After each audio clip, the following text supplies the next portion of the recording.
लगभग 1 साल पहले मैं और मेरे पति आखिरकार एक नई कार खरीदने के लिए पर्याप्त बचत करने में सफल रहे। जिस 8 साल पुरानी वोल्क्सवैगन को हम चला रहे थे, नए पहिए आने के बाद उसकी अपेक्षा होनी तय थी, इसलिए मैंने धूल जमने से पहले इसे बेचने का फैसला किया। क्रिसमस भी आ रहा था और मेरी सेविंग्स भी पूरी तरह से खत्म हो गई थी। ऐसा करना काफी लॉजिकल था। कुछ एडवर्टीजमेंट्स वेबसाइट और फेसबुक मार्केटप्लेस पर इसे पोस्ट करने के बाद मैंने तुरंत 2 इच्छुक खरीदारों को आकर्षित किया। मैंने पहले खरीदार से पास के एक पार्क में मिलने की व्यवस्था की। एक बुजुर्ग सज्जन अपनी 16 साल की बेटी के लिए एक कार खरीदना चाह रहे थे, लेकिन उन्होंने मुझे काफी कम पैसों का ऑफर दिया, जिसकी मैं शुरुआत में उम्मीद नहीं कर रही थी। फिर भी मुझे उस आदमी के लिए बहुत बुरा लग रहा था, क्योंकि वो अपने बच्चे के लिए एक गिफ्ट चाहते थे। इसलिए मैंने उनसे वादा किया कि अगर दूसरा खरीदार मुझे और कम पैसे देगा तो मैं वो कार उन्हें दे दूंगी। वो निराश होकर चले गए। फिर जब मैंने फेसबुक मार्केटप्लेस पर दूसरे संभावित खरीदार को मैसेज किया और उससे मीटिंग शेड्यूल की, मैं उस दिन अकेले बाहर थी, और जबकि मैं पूरी तरह से जानती थी कि इंटरनेट से अजनबियों से मिलना कितना खतरनाक हो सकता है, मैंने मान लिया कि ये ठीक रहेगा क्योंकि वो दिन का टाइम था। बेशक मुझे किसी संगति चीज की आशा करनी नहीं चाहिए थी।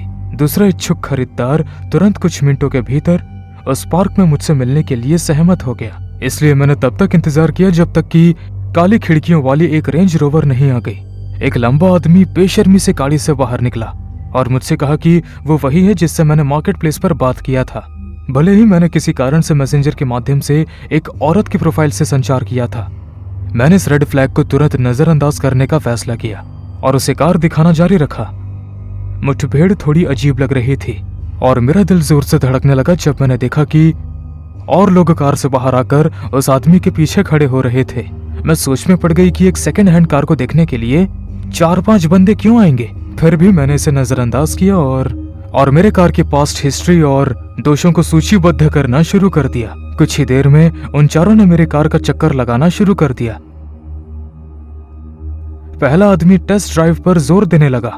शायद मैं इस क्षण को मूर्खतापूर्ण ढंग से खारिज कर रही थी, लेकिन इससे यह स्पष्ट हो गया कि उनके इरादे कुछ ठीक नहीं लग रहे थे और मैं एक अजनबी के साथ कार में बिल्कुल नहीं बैठने वाली थी।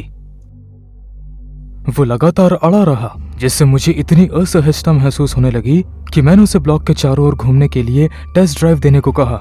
उसे मेरा सुझाव अच्छा लगा और उसने मुझे स्पष्ट रूप से ताना मारते हुए पूछा कि अगर उसने कार मुझे वापस नहीं की तो मैं क्या करूंगी, जिस पर मैंने बस इतना जवाब दिया कि इंश्योरेंस शायद इसे कवर कर लेगी। सच तो यह था कि मुझे नहीं पता था कि मैं क्या सोच रही थी।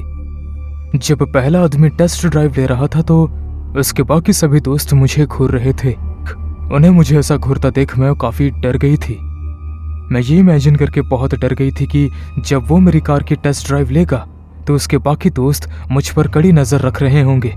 फिर भी वो ड्राइवर की सीट पर चढ़ गया और उसका परीक्षण करने के लिए तेजी से चला गया, जबकि उसके सारे दोस्त मेरे आसपास मंडरा रहे थे और आपस में बात कर रहे थे। मैं समझ नहीं पा रही थी कि वे क्या कह रहे हैं और मैं बहुत ही अनकंफर्टेबल फील करने लगी। मेरे दिमाग में सबसे खराब सिनेरियोस पॉप आउट होने लगे। मैं खुद से ये सवाल कर रही थी कि क्या मुझे कार के लिए इतनी आर्ग्यूमेंट करनी चाहिए थी? क्या मैं कहीं अपनी जान तो नहीं गंवाने वाली थी? जब तक वो आदमी वापस आया, मैंने अपना फोन अपने सीने से लगाया हुआ था। वो घमंडी तरीके से बाहर निकला, कार का दरवाजा जोर से बंद कर दिया और उसने मुझे उतने ही पैसे ऑफर किए जितने कि पिछले कस्टमर ने किए थे। अपने सौदे को आकर्षित बनाने की कोशिश करते हुए उसने मुझे अपने साथ कार में बैठने के लिए प्रोत्साहित किया ताकि हम कैश लेने जा सकें। जब उसे मेरी झिझक महसूस हुई तो उसने मुझ पर दबाव डाला कि अगर मैं तुरंत उसके साथ चली जाऊं तो वो मेरी पुरानी वोल्क्सवैगन कार के लिए मुझे और ज्यादा पैसे ऑफर करेगा। सौभाग्य से मेरे पति ने उसी क्षण मुझे फोन किया। मैंने तुरंत उन्हें बताया कि मेरे पास एक बेटर ऑफर आया है। मैंने फोन उठाया और गाड़ी चला दी। मैंने दरवाजा बंद करने और गाड़ी चलाने में देरी नहीं की और उन्हें केवल एक त्वरित झटके के साथ छोड़ दिया। एक बार जब मैं घर पहुंची तो मैंने पहले खरीदार को मैसेज किया और वो आकर डील क्लोज करने के लिए बहुत एक्साइटेड था। मेरे हस्बैंड उनके साथ पहुंचे और उन्होंने तुरंत कागजी कार्रवाई निपटा ली। जल्द ही कार बिक गई और ओनरशिप ट्रांसफर हो गई और हमने क्रिसमस मनाने के लिए कुछ पैसे जमा कर लिए। उस रात बाद में मुझे जब तक वही रेंज रोवर नहीं दिखी तब तक सब कुछ ठीक चल रहा था। कार हमारे घर के ठीक सामने वाले सड़क पर पार्क किया गया था और मैंने तुरंत अपने हस्बैंड को उसके परेशान करने वाले स्वरूप के बारे में सूचित किया। हम कल्दे सैक के अंत में रहते हैं, जिसका मतलब है कि वहां एक डेड एंड था और उस कार के वहां होने का कोई स्पष्टीकरण नहीं था। जैसे ही हमने खिड़की से देखा, वो अजीब आदमी मुझे फोन कर रहा था और पूछ रहा था कि क्या मैंने उसके ऑफर के बारे में फिर से सोचा, लेकिन मैं शांत रही और विनम्रता से उसे बताया कि कार पहले से ही बिक चुकी है। उसने बिना किसी विरोध के फोन रख दिया और 30 मिनट बाद वो वहां से अपनी कार लेकर चला गया। थोड़ी व्याकुल होकर मैंने पुलिस को बुलाने पर विचार किया, लेकिन मेरे पति ने मुझे आश्वासित किया कि मैं जरूरत से ज्यादा ही रिएक्ट कर रही थी।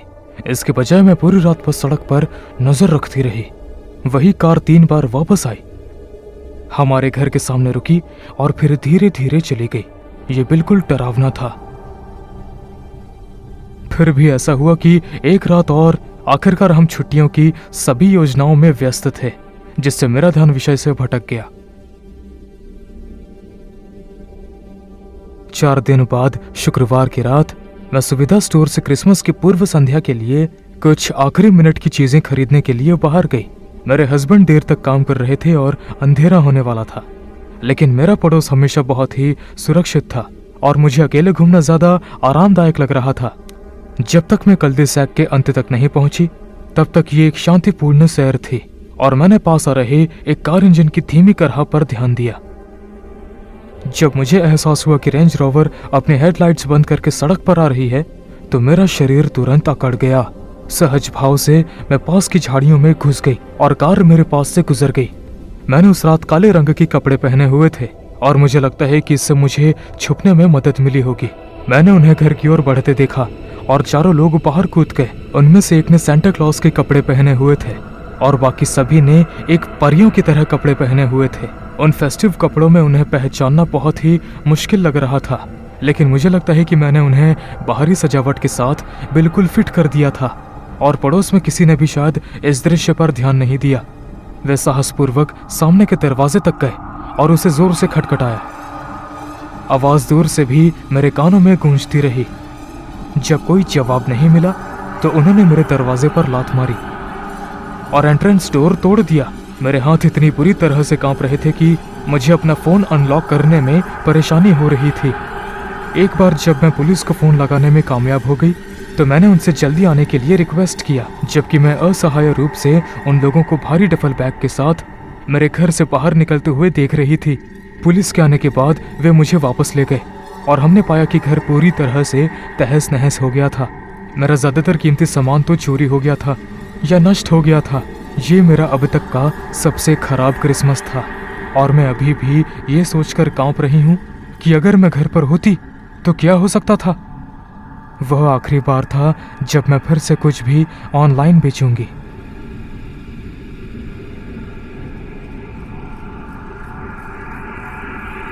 क्रिसमस से 1 साल पहले ऑनलाइन शॉपिंग के अद्भुत विकास से पहले दुर्भाग्य से मुझे अपने पति और 2 बच्चों के साथ व्यस्त दुकानों का सामना करना पड़ा। मैं बिल्कुल भी बाहर नहीं जाना चाहती थी क्योंकि हम हाल ही में एक नए अपार्टमेंट में चले गए थे और इससे पहले कि हम इसे घर बुला सकें और ठीक से क्रिसमस मना सकें, बहुत सारा सामान अनपैक करना बाकी था। इतना ही नहीं, बल्कि मुझे फेस्टिव सीजन की भीड़ के दौरान किसी भी दुकान में जाना पसंद नहीं था। हालांकि उस समय हम केचप सैंडविच खा रहे थे और मैं किराने का सामान लेना बंद नहीं कर सकी।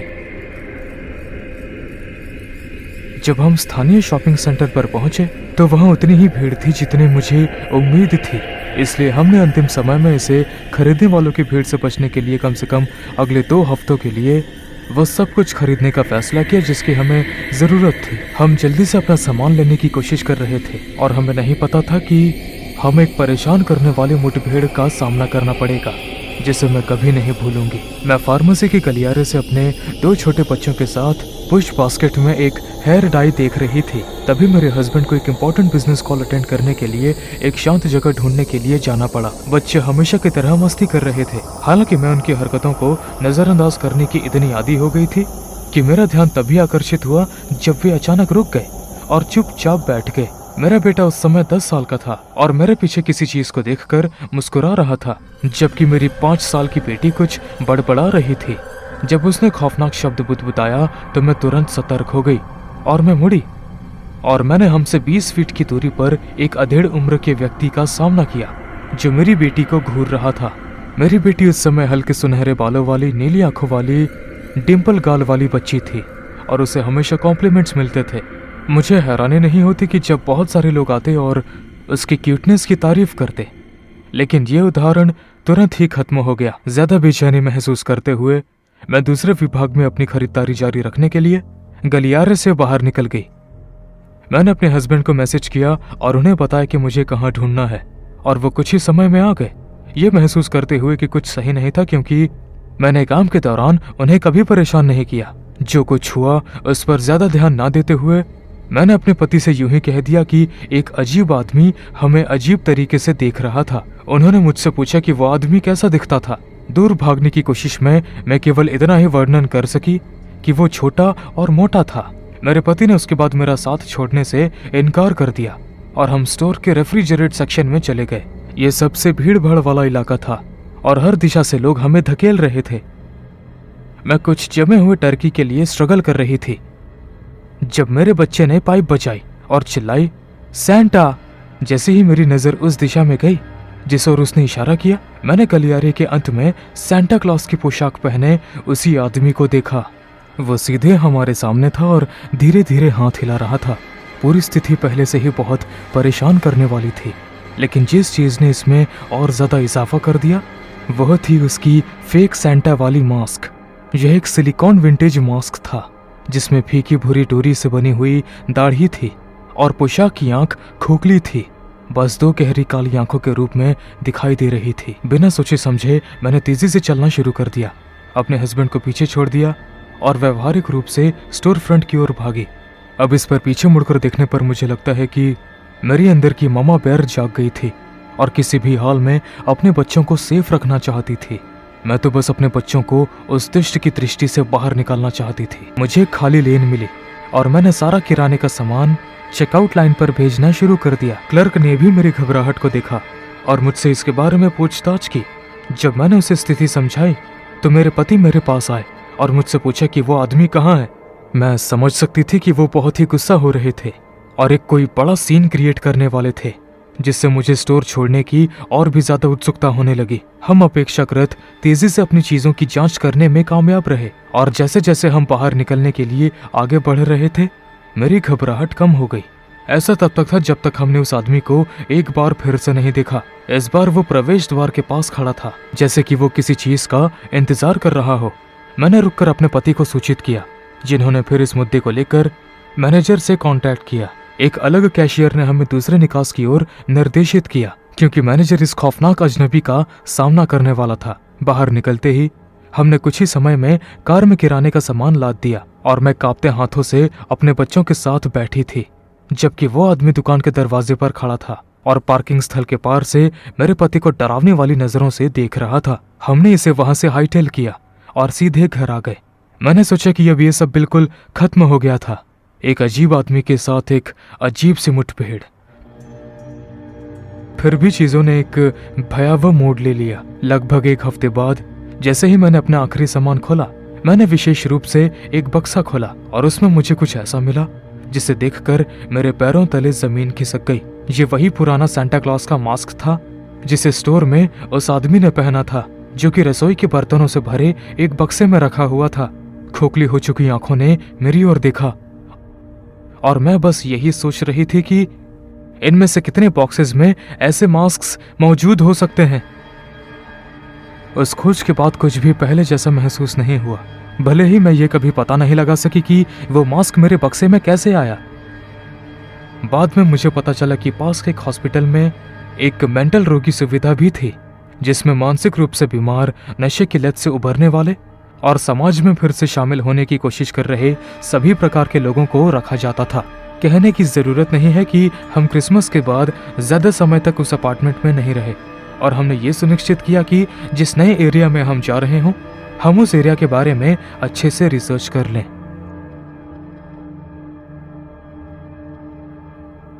मुझे नहीं पता कि मैं कहाँ रहता हूँ। सचमुच ये एक भूतिया शहर है। टेक्सास में भूतिया शहर होना आम बात है। वे ऐसे शहर हैं जो एक समय क्षेत्र में तेल के कारण फल फूल रहे थे, लेकिन एक बार जब वो तेल सूख जाता तो लोगों के पास रहने का कोई कारण नहीं होता, इसलिए वे शहर से निकल जाते। इमारतों को सड़ने के लिए छोड़ दिया जाता है। मेरा शहर ऐसे ही था, खाली और सड़ रहा था। वहाँ केवल कुछ ही परिवार बचे थे, जिनमें से मेरा भी शामिल था। मेरे डैड सड़क के किनारे पर स्थित एक ग्रिल और बार के मालिक हैं और वहाँ कस्टमर्स ज्यादातर ट्रक ड्राइवर ही होते थे, जो अपने रास्ते पर आगे बढ़ने से पहले नहाने, खाने और झपकी लेने के लिए तलाश करते थे। महीने में एक बार मेरे डैड बाइकर नाइट का आयोजन करते थे। बड़े होते हुए ये महीने की मेरी पसंदीदा रात होती थी। ये सभी डरावने दिखने वाले लोग अपने बुलेट पर सवार होते हैं। ये इससे अच्छा नहीं हो सकता था। मैंने इन लोगों से दोस्ती और सम्मान के बारे में बहुत कुछ सीखा। दिसंबर 2003 में मेरे डैड ने सांता की सवारी थीम पर मासिक बाइकर नाइट की मेजबानी की। बाइक राइडर्स सांता क्लॉज की अपनी अपनी शैली में सजे, जगमगाती रोशनी और झनकारती बेल्ट से सजी मोटरसाइकिलों पर सवार हुए। मैं उस समय 6 साल का था और कार्यक्रम में सबसे छोटा था। क्रिसमस की उस रात में सभी बाइक राइडर्स ने मुझे बहुत सारे गिफ्ट से नवाजा। मेरे एक फेवरेट बाइकर थे, जिन्हें मैं अंकल टेडी कहता था। वो उन सभी में से सबसे विशाल बाइक राइडर थे, जो मुझे कैंडी केन और क्रिसमस थीम वाले खिलौने गिफ्ट देते थे। बाकी सभी लोगों को वो काफी डरावने दिखते थे। वो आसानी से 6 फुट 5 इंच के थे। वो किसी बड़े घर की तरह बड़े लगते थे और टैटू से ढके हुए थे, लेकिन मैं उनसे बहुत प्यार करता था। बाइकर क्रिसमस पार्टी सुबह की शुरुआती घंटों तक चलती रही, लेकिन केवल 6 साल के होने के कारण मुझे रात 9 बजे के आसपास ही नींद आने लगी। जैसे ही मेरी आंखें भारी हो गईं, तो मेरे डैड ने मुझे एक बड़ी कुर्सी और कंबल के साथ रेस्टोरेंट के एक आरामदायक कोने में बिठा दिया। अंकल टेडी और मेरे डैड हर 20 से 30 मिनट में बारी बारी से मेरी देखभाल करते। मैं गहरी नींद में सो रहा था और फादर क्रिसमस और उनके रेनडियर के सपने देख रहा था। तभी मुझे अपने कंधे पर किसी का हाथ महसूस हुआ। धीरे धीरे और नींद से मैं अपने सपने से जागा और एक ऐसे आदमी को देखा जिसे मैंने पहले कभी नहीं देखा था। उसने बाइकर गियर नहीं पहना था, लेकिन उसने खराब क्रिसमस स्वेटरों में से एक पहना हुआ था, इसलिए मैंने मान लिया कि वो पार्टी के मेहमानों में से कोई एक होगा। वो मुस्कुराया और मुझे बताया कि उसका नाम शॉन है। उसने मुझे बताया कि मेरे डैड ने मुझे घर जाने के लिए उसे भेजा है। मैं इतना थक गया था कि मैं मुश्किल से ही खड़ा हो पा रहा था, इसलिए शॉन ने मुझे अपनी बाहों में उठा लिया। मुझे याद है कि मैंने उससे कहा था कि मुझे अपने गिफ्ट्स चाहिए, लेकिन उसने कहा कि मेरे डैड उसे बाद में ले आएंगे। जैसे ही हम बिल्डिंग के पीछे से बाहर निकले, शॉन ने मुझे कहानियां सुनाई कि मैंने पार्टी में क्या क्या मिस किया। वो मेरे डैड, अंकल टेडी और बाकी सभी लोगों को जानता था, इसलिए मुझे ये अजीब नहीं लगा कि मैं उससे पहले कभी नहीं मिला था। मैंने बस ये मान लिया कि वो एक बाइकर था जिससे मैं नहीं मिला था। जब हम उसकी कार में बैठे, मुझे अजीब सा महसूस होने लगा। शॉन के पास हर किसी की तरह मोटरसाइकिल क्यों नहीं थी? उसने कार का पिछला दरवाजा खोला और मुझे बैठाया। आपको पता होगा कि वरिष्ठ नागरिकों के घरों में अक्सर प्लास्टिक से लिपटे सोफे या कुर्सियां होती हैं। उसकी कार की सीट भी ऐसी ही थी, जो पूरी तरह से प्लास्टिक से ढकी हुई थी। अब जब मैं पीछे मुड़कर सोचता हूँ तो ये मुझे महसूस होता है कि प्लास्टिक से ढकी सीट को साफ करना कितना आसान होगा। शॉन आगे की सीट पर चढ़ गया और रेडियो चालू कर दिया। जैसे ही वो पार्किंग स्थल से बाहर निकला, मैंने अंकल टेडी को देखा और खिड़की से हाथ हिलाया। मैं हर दिन आभारी हूँ कि उन्होंने मुझे देखा। अगर वो मुझे नहीं देखते तो मेरे साथ क्या होता, ये सोचकर ही मेरे पेट में दर्द होने लगता है। अंकल टेडी ने एक्शन लेने में कोई समय बर्बाद नहीं किया। मुझे एहसास हुआ कि यह अजीब आदमी मुझे किडनैप करने की कोशिश कर रहा था। टेडी अपनी बाइक की ओर दौड़ा और दूसरे बाइक राइडर्स को भी उसके साथ शामिल होने के लिए कहा। शॉन की कार सड़क पर पलट गई और हम रात में चले गए। मुझे नहीं लगता कि शॉन को एहसास हुआ कि हमारा पीछा किया जा रहा था। यदि उसे पता होता तो वो इतनी धीमी गति से गाड़ी नहीं चलाता। ऐसा कोई रास्ता नहीं था जिससे वो अंधेरे में गाड़ी चला सके। रात के अंधेरे में इस बदमाश ने मुझे किडनैप करने की कोशिश की। खैर, मुझे आपके लिए इसका वर्णन करने की कोई जरूरत नहीं है। आप इमेजिन कर सकते हैं कि वो मेरे साथ क्या करना चाहता था। शॉन का शरीर मेरे मुकाबले भारी था और जैसा मैंने सोचा था, सारी आशा खत्म हो गई। मैंने मोटरसाइकिल की इंजन की आवाज सुनी। कार का शीशा लाइट से जगमगा उठा। कार का दरवाजा खुला हुआ था और एक हाथ ने शॉन को कार के पीछे से खींच लिया। मैंने नहीं देखा कि आगे क्या हुआ, लेकिन जूतों और पसलियों के चटकने की आवाज हमेशा मुझे याद रहेगी। मैं अंकल टेडी के बुलेट पर सवार होकर वापस आया। जब मैं पहुंचा तो मेरे डैड रो रहे थे। ये एक ऐसा दृश्य था जिसे मैं दोबारा कभी नहीं देखना चाहता। उन्होंने मुझे कसकर गले लगाया। मुझे ऐसा लगा कि वो मुझे कभी जाने नहीं देंगे। मेरे वापस आने के तुरंत बाद पुलिस आई, बयान लिए गए, लेकिन शॉन के लिए कोई खोज दल या बड़ी तलाशी नहीं हुई। पुलिस को वो आदमी कार के पास टूटे हुए ढेर में मिला। मैंने डैड से पूछा कि मेरे किडनैपर पर हमला करने के लिए अंकल टेडी जेल में क्यों नहीं गए, लेकिन पता चला कि पुलिसकर्मी ने ये कहते हुए बयानों को गलत ठहराया कि मैं ही वो व्यक्ति था जिसने मेरे हमलावर को लात मारी और खुद की सेफ्टी के लिए ऐसा किया। मुझे पता है कि ऐसा कोई तरीका नहीं था कि 6 साल का बच्चा इतना कठिन संघर्ष कर सके। कोई भी मेरे अंकल टेडी को मुझे बचाने के लिए जेल में नहीं डाल सका। शॉन, जो एक नकली नाम था, उसे केवल 2 साल की सजा हुई। मैंने उसे फिर कभी नहीं देखा।